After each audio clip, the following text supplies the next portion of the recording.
Today on American Indian, we finish up our Diwali special fusion food challenge brought to us by Red Moon Bakery. Can you make a fusion food that can land on our menu? I really have no idea what I'm doing. At this point, I'm wondering if I should change my dish. It's not like our partners are helping out. Hard at work here, aren't we? I'm not sure what I think of these ideas. I can't quite imagine it. Can you? But it just doesn't qualify for anything we would put on our menu. I definitely see you on the plate. That's not enough of that. Yeah. All that and more today on American Indian. We're an American family living in India. We love food, film, language, culture, and making new friends. Join our adventures from America to India and beyond. Our challenge was to make a fusion food item that would fit on Red Moon Bakery's menu in honor of Diwali. And Mom had a plan. I think that by combining something like a chocolate chip cookie, which is as American as any food item I can think of, and mixing it with the traditional Indian sweetened condensed milk incarnation of a famous yogurt dish, I think that can work well as a fusion food. Speaking of fusion, we went to a Diwali Mela at the Icon down in Gurgaon that Anna had a Red Moon table set up for, and a company called Flavor Labs had started a food truck. A legit food truck. They were called Kobri, and they take South Indian and make it even awesomer for a casual street food setting. They took doses and mixed them with the idea of a burrito or a kati roll and made this awesome wrap. What do you got here? Alright, so I have a dosa wrap and it has paneer and bell peppers in it. Looks pretty awesome.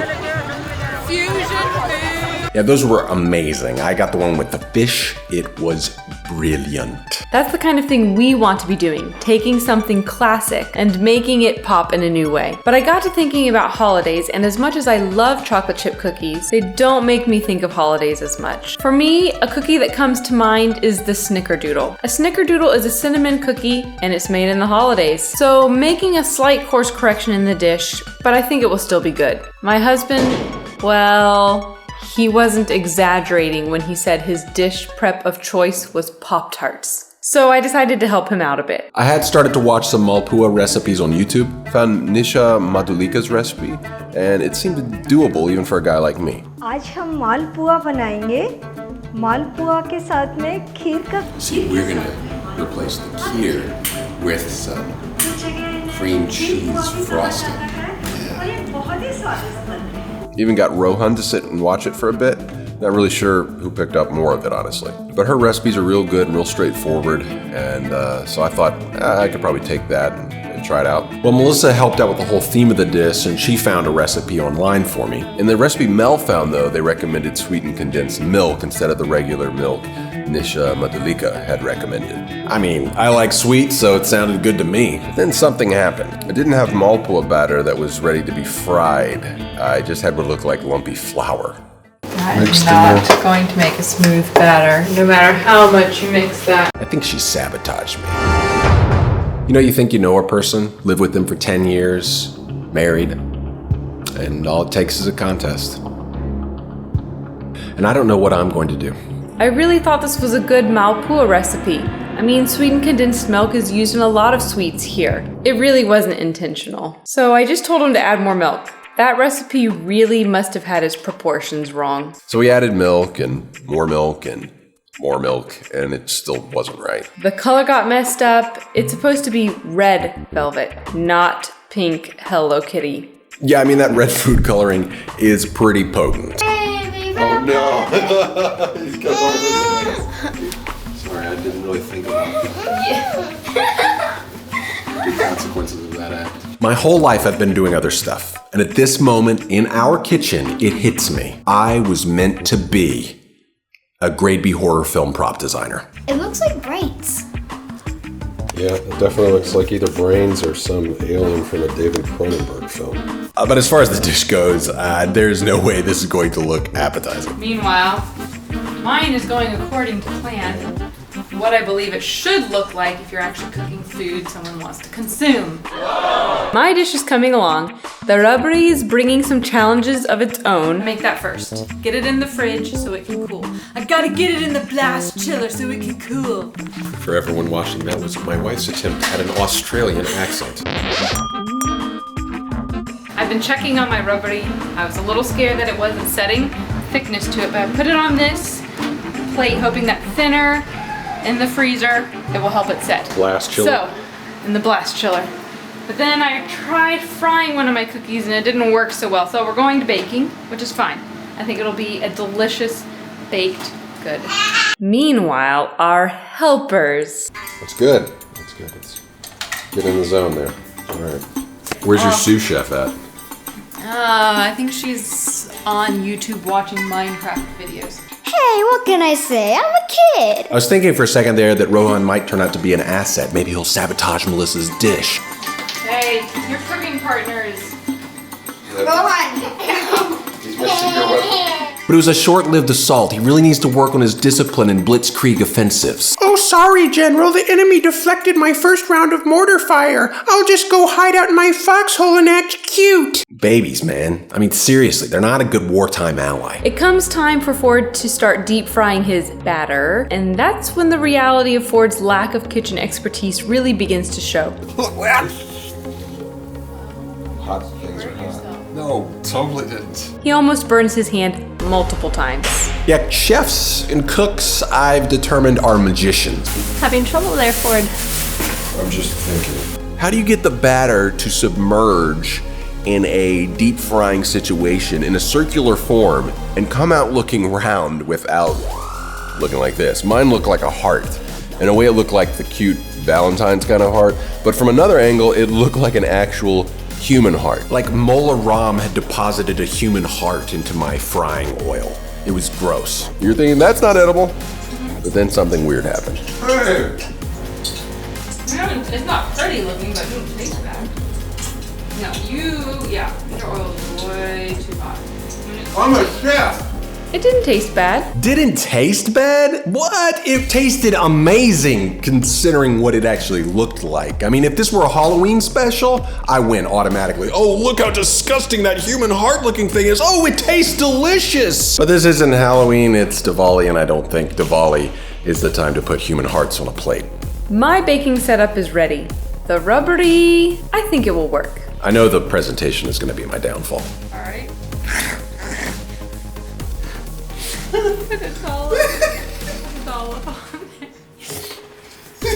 Okay, really, seriously, I think I need to rename my dish to Halloween special. Unless Dave and Anna are in the Halloween mood instead of the Diwali mood, I just think I'm probably done.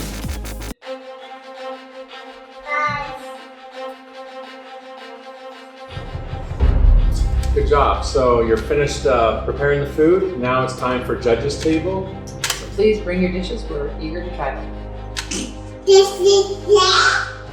Cooked it for about 2.5 minutes longer than the time called for because the cookies are a lot larger. So I'm a little concerned they're still a little gooey.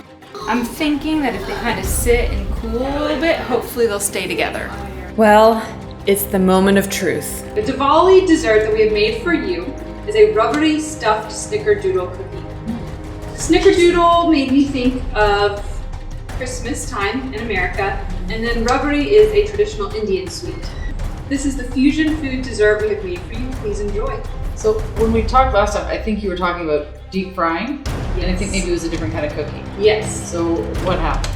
So the chocolate chip cookie just did not make me think of Christmas time in America. It did make me think of like holiday time. Yeah. So that's why I decided to go with the snickerdoodle, and then I tried frying it and it did not work.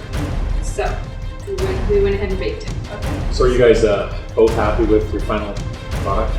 I'm pretty happy with it. Good. I think if I did it again, it would turn out better. Okay. Well, we'll give it a try. All right, thank you. Looks better than I thought it would look. To be honest, I think it looks a little underbaked, like this one's breaking. Well, I think it's just it's a soft middle, right? So it's just gonna. Look at that. Well, okay, you're not gonna eat it in one bite anyways. I like the snickerdoodle part, it's pretty yum. I don't know if I don't think rubbery is like a really strong flavor on its own. So I think it just kind of makes for a nice gooey center. So I'm actually quite surprised to say that I kind of liked it. I did not expect to like it, but I do. Let's be honest, though, I'm not really feeling the East meeting West here. I feel the West part of that, but I don't feel like Yeah. there's a lot of India here. No. But I like it. So maybe made it look a little rotten. But anyhow, it was good. I liked it. It wasn't really a Indian mashup, but I like it as a cookie. Good. Let's try the next one. Yeah, let's do it. So I've got 3 different types of presentations of the dish just to try to communicate the concept, even if my execution is terrible. You don't have to eat all of it. I know this is a lot of sweetness. So this is the fresh ones. You want to eat this one first. But I know because you're a bakery, you're not going to be serving like street food style sweetness. And this is my Halloween interpretation, which is like it's kind of like a snake. Called surprise. So just an observation. I definitely see you on the plate. Rohan. Where's Rohan in all this? Well, he was asleep most of the time and whining. So not so much of him here. He's not here. No, that's okay. All right. So you get all the blame or all the credit. I guess so. Okay. Sorry to throw you with the bus, but you gotta free yourself. Okay. Yeah, just leave it to us, and we'll call you back in when we're done. I know it's supposed to be red velvet. I was gonna say it actually doesn't need to really be red. It doesn't add anything, but actually that's true of red velvet. It actually has no purpose other than color. Sure. So that adds something to the presentation. yeah. I think it's a little chewy for me. Yeah, but again, I'm actually surprised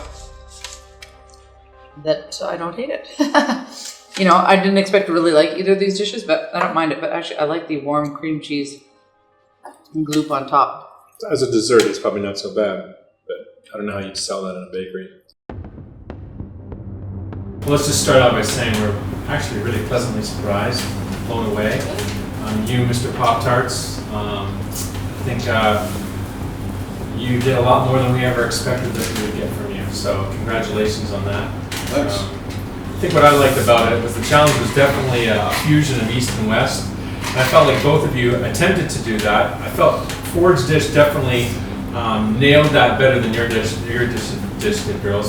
I felt like Ford was coming from the Eastern with a basic dish, an Indian dish, and then tried to make it a little more Western, whereas you guys went from the opposite side, which I thought was an interesting way to go.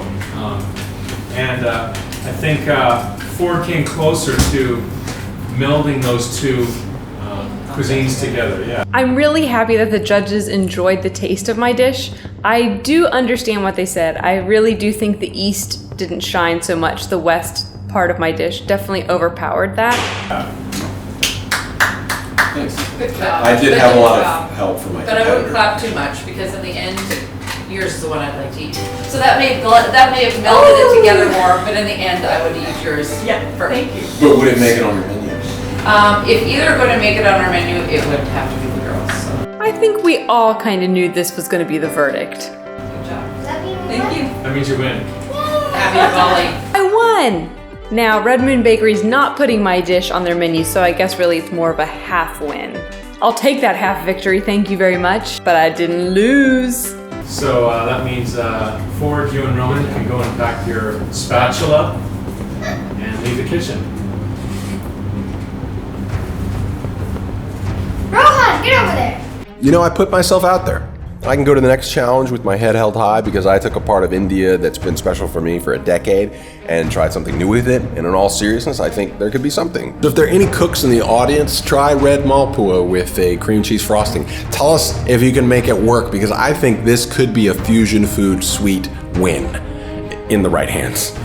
And they're not these. When we tried those dosa wraps by Kobri, that was really inspiring. I mean, it would be really cool to see someone try some of what we were doing here today with some classic Indian desserts. But probably someone with a little more skill in the kitchen. Well, what do you think of the relaunch of American Indian? Let us know in the comments. You can expect a new 3-part episode of American Indian each month. Until next time, keep it creative, keep it cross-cultural, and keep it constructive, YouTube. And please have a safe and happy Diwali. And thank you very much.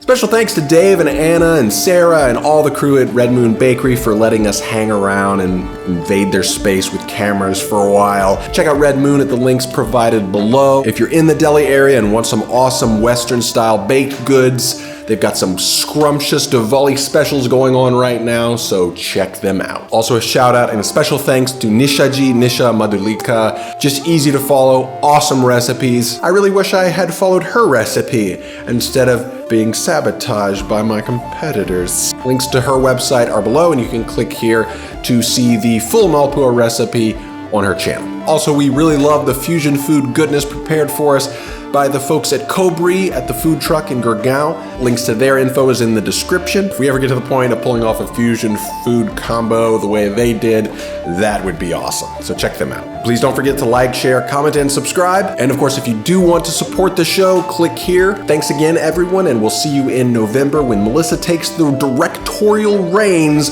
with an episode all about coffee in Delhi. Happy Diwali. We'll see you next time.